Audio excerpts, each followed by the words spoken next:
City India news, महाराष्ट्रातील लोकप्रिय news channel.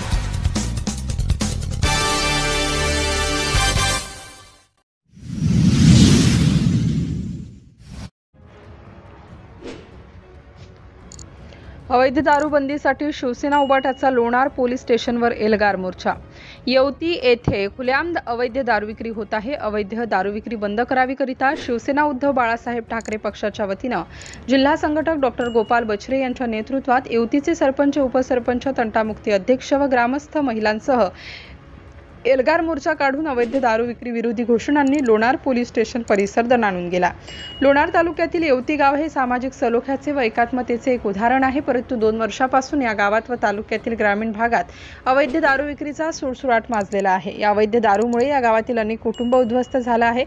दारूपायी गावातील अनेक लोकांना आपले जीव गमवावे लागले आहेत। अनेक महिलांनी पुरुषांच्या दारूपायी आत्महत्या करून जीवन संपवलं आहे। मात्र पोलीस प्रशासन हे सर्व उघड्या डोळ्यांनी बघत आहे। या गावातील व तालुक्यातील अवैध दारू विक्री बंद करण्यासाठी शिवसेना उद्धव बाळासाहेब ठाकरे पक्षाच्या वतीनं जिल्हा संघटक डॉक्टर गोपाल बछरे, तालुका प्रमुख ॲडव्होकेट दीपक मापारी, शहर प्रमुख गजानन जाधव यांच्या नेतृत्वात येवती येथील शेकडो महिला व शिवसैनिकांनी पोलीस स्टेशनवर एल्गार मोर्चा काढून अवैध दारू विक्रीवर बंदीची मागणी केली। मोर्चात अवैध दारू विरोधात घोषणांनी परिसर दणाणून गेला।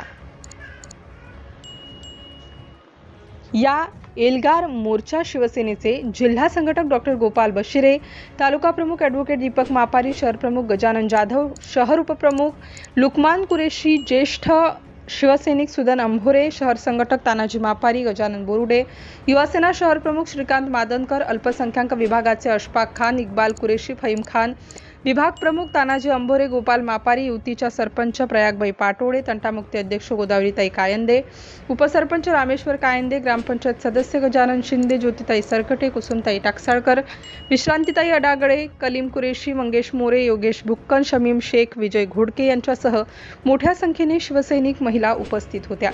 सिटी इंडिया न्यूजसाठी प्रतिनिधी शेख वसीम, सुलतानपूर।